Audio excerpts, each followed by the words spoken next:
Welcome to I dream. నేను Udayasri. Present మనతో పాటు స్టూడియోలో AMFI registered mutual fund distributor P S Chandrashekar garu ఉన్నారు. మాట్లాడదాం. Hello sir. ఎలా అండి? ఒక మనిషి ఎక్కువ రిటర్న్స్ రావాలంటే ఎక్కువ రిస్క్ తీసుకోవాల్సిందేనా? ఒకవేళ ఒక పర్సన్ లో, మోడరేట్, హై రిస్క్ కేటగిరీలో ఉన్నారనుకోండి, ఆళ్ళకి సరిపడా ఇన్వెస్ట్‌మెంట్ అవెన్యూస్ ఏంటి? ఏమంటారు? ఉదయశ్రీ గారు, ఇవాళ రిస్క్ గురించి మాట్లాడదాం మనం. No risk, no return. Hmm. High risk, high return. Hmm. Low risk, low low రిటర్నా?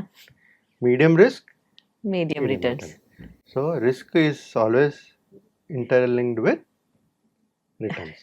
Returns. So you want okay. more returns, take more risk. Okay. So ఇవాళ మనం మాట్లాడుకునేది ఏంటంటే వేరియస్ రిస్క్ లెవెల్స్. ఎవరి రిస్క్ లెవెల్ ఎక్కడ ఉంది దాన్ని బట్టి ఎక్కడ ఇన్వెస్ట్ చేయొచ్చు వాళ్ళు, ఆ! అక్కడ చేస్తే ఎంత రిటర్న్స్ జనరేట్ చేస్తాయి హ్మ్. వాళ్ళకి. ఓకే. హ్మ్. ఎలాంటి గోల్స్కి సూటబుల్ అనేది మాట్లాడదాం. ఫస్ట్ రిస్క్లో నేను తీసుకుంది ఏంటంటే low risk, moderate risk, high risk, hmm. Very high risk. Hmm. 4 categories. First మాట్లాడుకునేది లో రిస్క్. హ్మ్. లో రిస్క్ అంటే లో రిటర్న్స్. హ్మ్. సో ఎక్కడ ఇన్వెస్ట్ చేయొచ్చు అని మాట్లాడుకుంటే ఫస్ట్ వచ్చేది బ్యాంక్ ఎఫ్డి. హ్మ్. లో రిస్క్ కదా. హ్మ్. అవును. సేవింగ్స్ అకౌంట్లో పెట్టుకోవడం హ్మ్. అదొక లో రిస్క్. అవును. లిక్విడ్ ఫండ్స్, మ్యూచువల్ ఫండ్స్కి వచ్చినప్పటికి లిక్విడ్ ఫండ్స్లో పెట్టుకుంటే ఒక లో రిస్క్ ప్రొడక్ట్. హ్మ్. సో ఇలాంటి కేటగిరీ టైపికల్ ఇన్వెస్ట్మెంట్స్ చేసుకోవచ్చు ఎవరైతే లో రిస్క్ ప్రొఫైల్లో ఉన్నారో. ఓకే. వాళ్ళకి వచ్చే రిటర్న్స్ సుమారుగా మనకి 4 to 7% రిటర్న్స్ జనరేట్ అయ్యే ఛాన్సెస్ ఉంటాయి ఓకే. ఇలాంటి ఇన్వెస్ట్మెంట్స్లో. దేనికి ఉపయోగపడుతుందని మనం మాట్లాడుకుంటే ఒక షార్ట్ టర్మ్ ఎమర్జెన్సీ ఫండ్కి, లేదా ఒక షార్ట్ టర్మ్ గోల్కి. అంటే 6 మంత్స్కో 1 ఇయర్కో నాకు ఒక గోల్ ఉంది, ఆ గోల్కి కావాలి ఇమ్మీడియట్ ఖచ్చితంగా కావాలి అనేటప్పుడు అలాంటిది ఇలాంటి బ్యాంక్ ఎఫ్డీలు, సేవింగ్స్ అకౌంట్, లిక్విడ్ ఫండ్లో పెట్టుకోవాలి. Right. So emergency fund, short term goals ఏదైనా ఉంటే ఇలాంటి కేటగిరీలో లో రిస్క్ కేటగిరీలో పెట్టుకోవాలి. Now coming to moderate risk.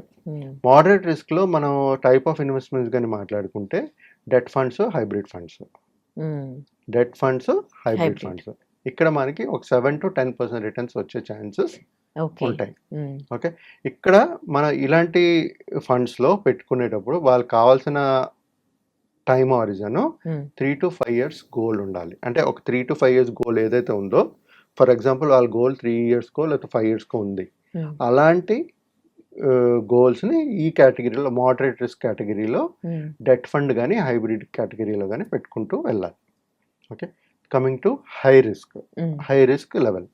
So high risk మనం మాట్లాడుకునేటప్పుడు జనరల్గా ఏంటి, ఈక్విటీ, మ్యూచువల్ ఫండ్స్. మ్యూచువల్ ఫండ్స్లో మాట్లాడుకుంటే ఈక్విటీ, మ్యూచువల్ ఫండ్స్. ఇక్కడ మనకు on and average return generate చేసే ఛాన్సెస్ ఎంత ఉంటుందని మాట్లాడుకుంటే ఒక 11 to 15% రిటర్న్స్ జనరేట్ చేసే ఛాన్సెస్ ఉంటుంది. ఇక్కడ టైం హారిజన్ వాళ్ళకి ఉండవలసింది ఏంటంటే at least 5 to 7 years plus. Okay. ఎప్పుడైతే స్మాల్ అండ్ మిడ్ క్యాప్ కేటగిరీస్కి వెళ్తారో ఒక 7+ years అయితే ఉండాలి, 10 years. సో అలాంటిది వాళ్ళు ఈక్విటీ, మ్యూచువల్ ఫండ్స్లో ఇన్వెస్ట్మెంట్ చేయొచ్చు. Now coming to very high risk. Very high risk అంటే very high returns. Right. So ఇక్కడ ఏంటంటే జనరల్గా ఏం మాట్లాడతారంటే ఇండివిజువల్ స్టాక్స్, తర్వాత స్మాల్ క్యాప్స్, తర్వాత క్రిప్టో. సో ఇలాంటి ఇన్వెస్ట్మెంట్స్లో పెట్టుకోవచ్చు. కానీ ఇక్కడ మన ఎక్స్పెక్టెడ్ రిటర్న్స్ మాట్లాడుకుంటే ఇక్కడ returns can be very high, are can be very low. So ఈ రిస్క్ అర్థం చేసుకుంటూ ఇన్వెస్ట్మెంట్స్ అనేది చేయాలి. ఇక్కడ ఎవరికి సూటబుల్ అని మాట్లాడుకుంటే ఒక ఎక్స్పీరియన్స్ ఇన్వెస్టర్స్ తప్పించి ఎవరైతే హై రిస్క్ తీసుకుంటారో అలాంటి వాళ్ళకి ఇది suitable. So these are the 4 major risk levels. Low risk, moderate risk, high risk, very high risk. So ఇలాంటిది ఎంత రిస్క్ తీసుకోవాలని మనం మాట్లాడుకుంటే మేజర్ ఫ్యాక్టర్స్ వాళ్ళు కన్సిడర్ చేయవలసింది ఏంటంటే, ఒకటి వాళ్ళ టైం హారిజన్. టైం ఎప్పుడైతే ఎక్కువ ఉంటుందో వాళ్ళు మోర్ రిస్క్ అనేది తీసుకోగలుగుతారు. అదే షార్ట్ పీరియడ్లో ఉండేటప్పుడు రిస్క్ అనేది తీసుకోలేరు. సో అలాంటప్పుడు తక్కువ లో రిస్క్ లో కైండ్ ఆఫ్ ప్రొడక్ట్లో పెట్టుకుని ఇన్వెస్ట్మెంట్స్ అనేది చేయాలి.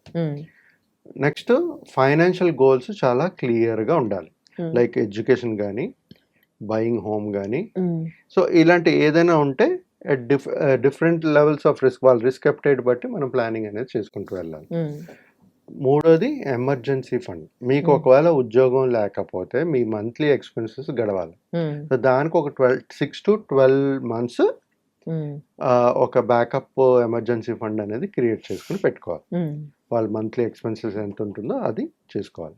లాస్ట్ అండ్ లీస్ట్, ఎప్పుడైతే ఒక 20-30% మార్కెట్ పడుతుందో, రైట్, ఎమోషనల్ కంఫర్ట్ అనేది ఎప్పుడు ఉండాలి. మనం ఎప్పుడైనా పడినప్పుడు ఏమవుతే ప్యానిక్ అయిపోతాం. ఉమ్, సో అలాంటి ప్యానిక్ ఎమోషన్ డిసిషన్స్ అనేది మన కంట్రోల్లో, కంఫర్ట్ లెవెల్లో పెట్టుకుంటూ ఉమ్, మనం ఇన్వెస్ట్మెంట్స్ అనేది చేయాలి. ఉమ్.